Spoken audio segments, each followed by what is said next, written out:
What's up, guys? It's Savjz here, and today we're going to be talking about Viktor in Riftbound.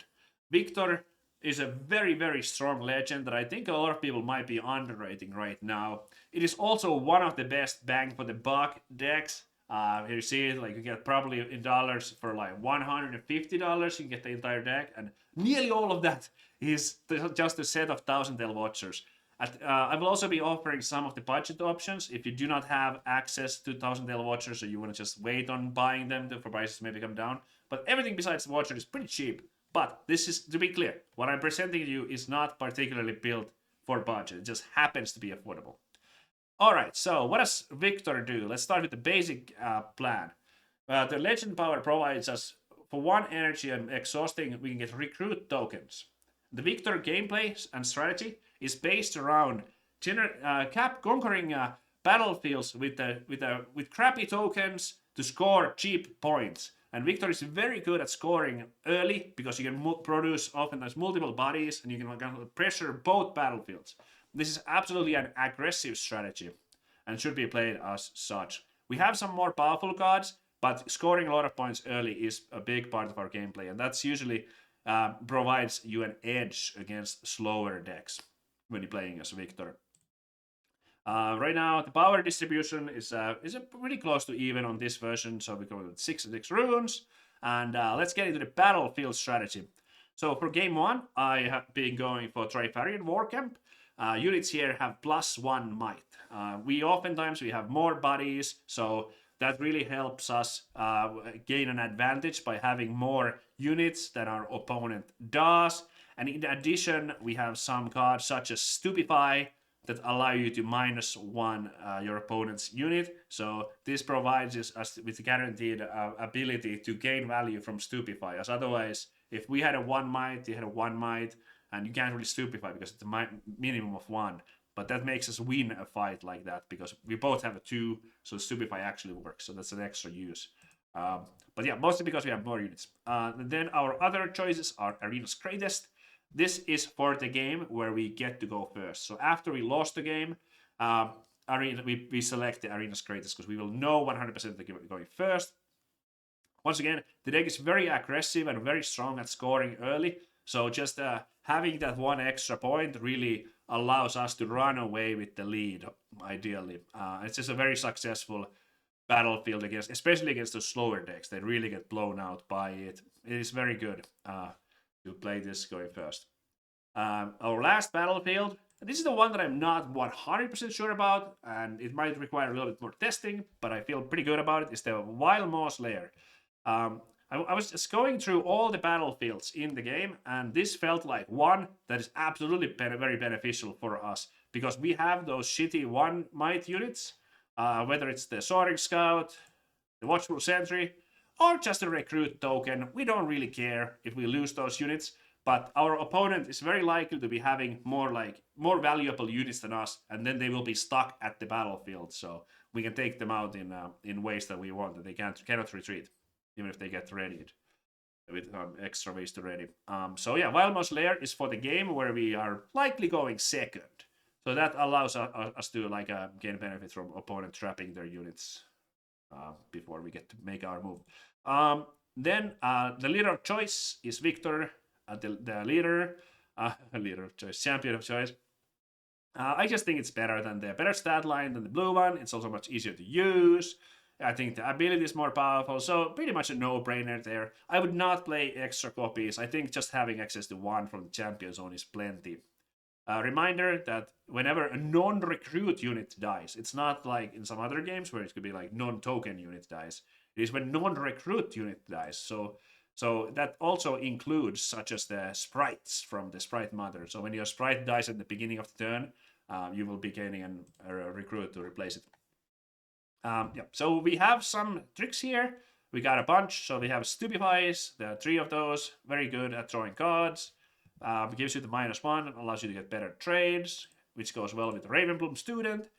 Some probably would consider this the most broken 2 energy card in the game, so we are definitely on the boat of trying to benefit off from it. I don't know if it's broken or not, but it certainly is quite strong. We have some hidden blades, the usual. for removal. Remember, it's always like a close decision depending on the situation if you want to kill your opponent's unit or your own, because you can get an easy draw too by killing your own battlefield, own recruit.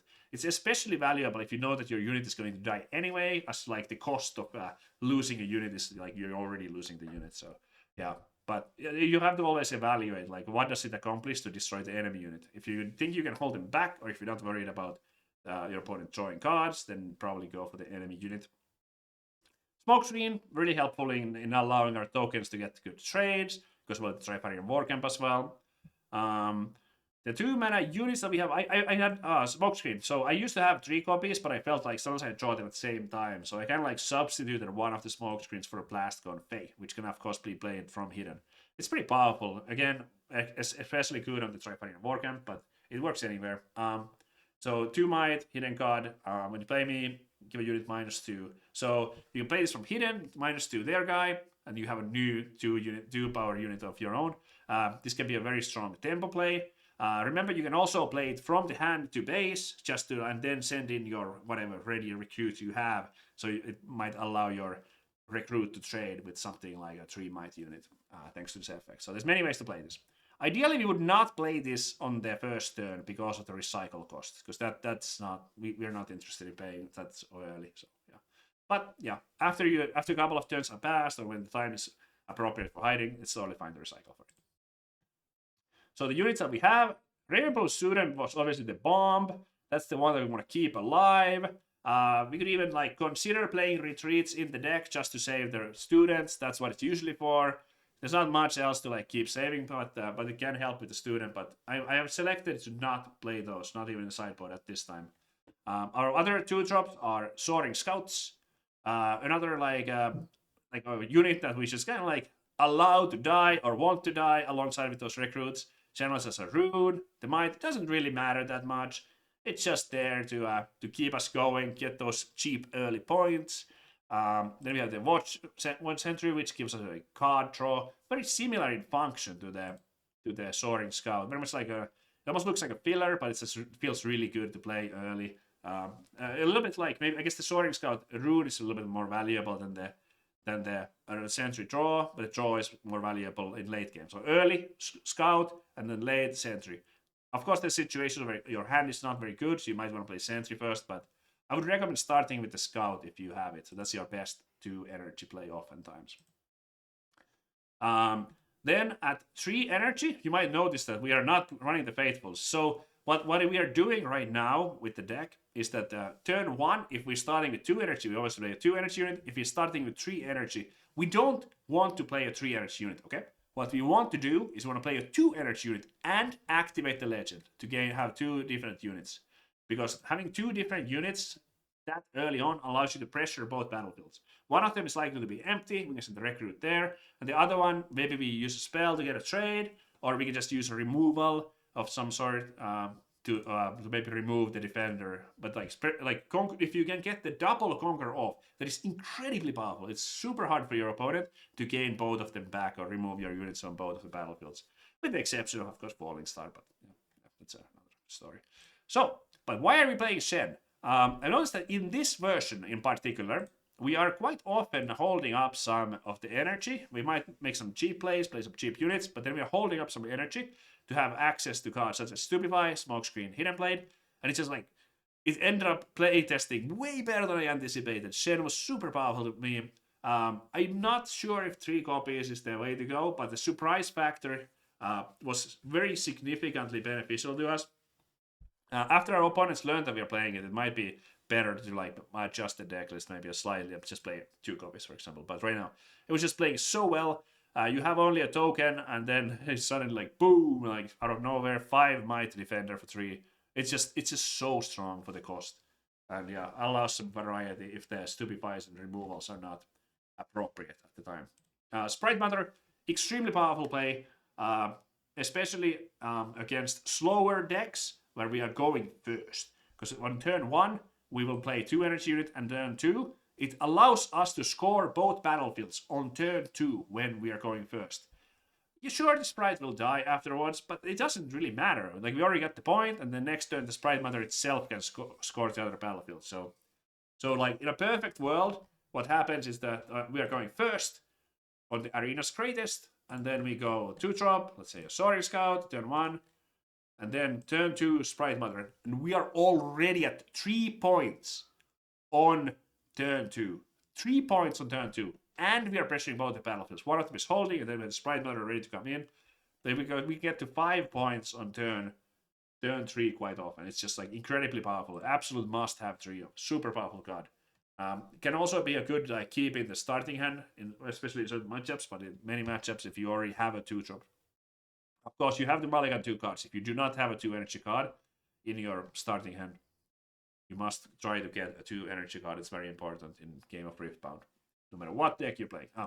Then we have Falling Comets, just a strong removal and no recycle cost on it. So this is one of those cards, you have those shitty tokens, and they're like, but the opponent is holding a battlefield. So this clears the way for our shitty token or shitty 2 energy unit to score that cheap point. Reminder, it can be played as an action. There's certainly times where we do the double conquer, and then we hold up 5 to just have the Falling Comet ready if we see that there's something coming in. Imperial Decree, once again, going back to the main strategy that we have, which is taking advantage of the cheap units, cheap tokens. When any unit takes damage, kill it. So suddenly our 1 mighty units are getting traded with anything. And if we have multiple tokens in the base, maybe from the machine Evangel or just in general, just been using our legend power a lot. Remember, you want to use your legend power as much as possible if it makes sense. There are of course times when you can't use it, but yeah, machine Evangel is another way to generate recruit units. So we can play this, and then when it dies, we get 3 recruit tokens, and it sets up the Imperial Decree in a beautiful way. So yeah, that's a good one. We're playing 2 copies right now because there's a little bit of like, if you throw them at the same time, it can be slightly difficult to use. If you don't have enough tokens, it depends. But it is just so powerful that I definitely had to go more than 1.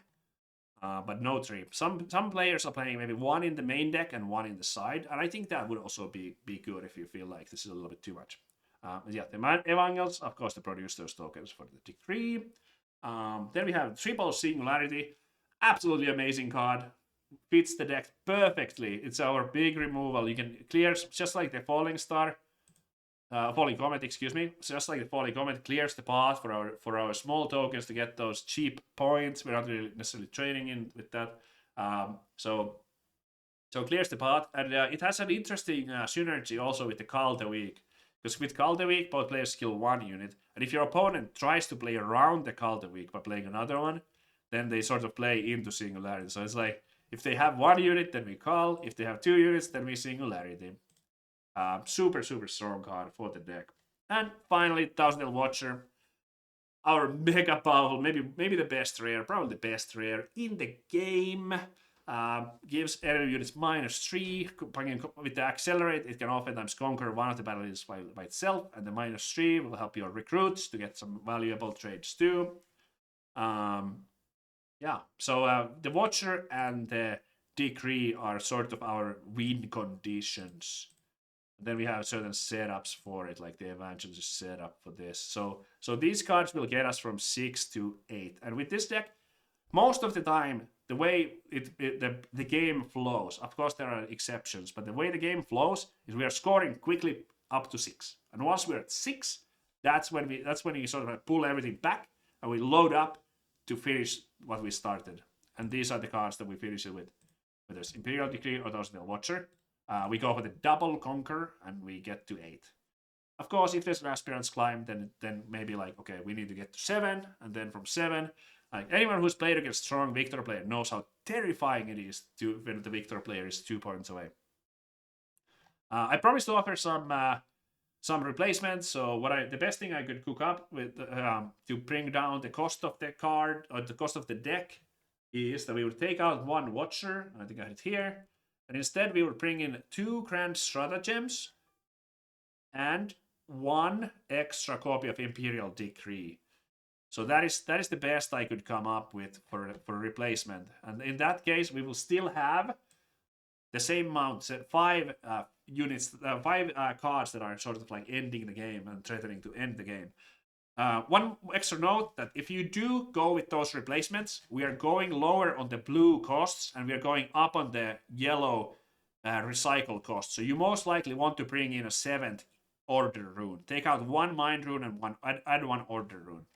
And that will bring the price of the deck from around $150 to around $40 or so. It might depend a little bit where you're buying from, but it makes the deck a lot cheaper and much affordable. It got more than 100 from the cost. Last thing that we have here is, of course, the sideboard cards. We have some salvages. Salvages are some incredibly efficient and powerful sideboard card against any gear decks. The main gear that we are targeting, like kind of the same as with some other decks, I've said this before, but is the Baited Hook and Dazzling Aurora. Those are the ones we want to take out. Those are the key cards. If your opponent has any other gear that's threatening, I mean, of course you can play this, but we bring this in against the Darius Baited Hook, and we bring this against the Aurora decks. 1 Face Breaker. This is mostly for like if you're playing it's like Master Yi, and it's usually to get the last point. So when it doesn't matter, you just stun your opponent's biggest attacker when it's coming in. You don't really care if your token or whatever gets stunned. But yeah, we definitely want to play limited amount of copies. So this is just 1 because it can be a little situational. But yeah, most common use for this is towards the end of the game if we are like holding. But not like nothing too crazy. Then we have the Sprite calls. Sprite token can of course score by itself. So when I would bring this in, and why would we have this, is to make the deck a little bit faster. If our opponent, let's say they're playing an Aurora deck, like we don't really need the smoke screens, so they got the smoke screens to make the deck faster. We have other removals. We have these big removals, and we will also have these big removals. So we can take out some of the small stuff, small removals, and the clunky removals. Maybe even like Singularity against Aurora might not be so needed. So we're gonna bring in some like more like scoring fast and then removing big stuff guaranteed. So vengeances for decks that play big units. Yeah, that's pretty much it, guys. I hope you find this guide insightful. Viktor is really underrated, and this is definitely could be one of the it could be a good entry point to playing Riftbound, playing Nexus Knights, all that stuff. Maybe you had the starter deck. Here's a lot of like suggestions how you can like improve it fairly cheaply and probably have some success. I think it's super powerful. Thanks for watching, guys, and enjoy Riftbound.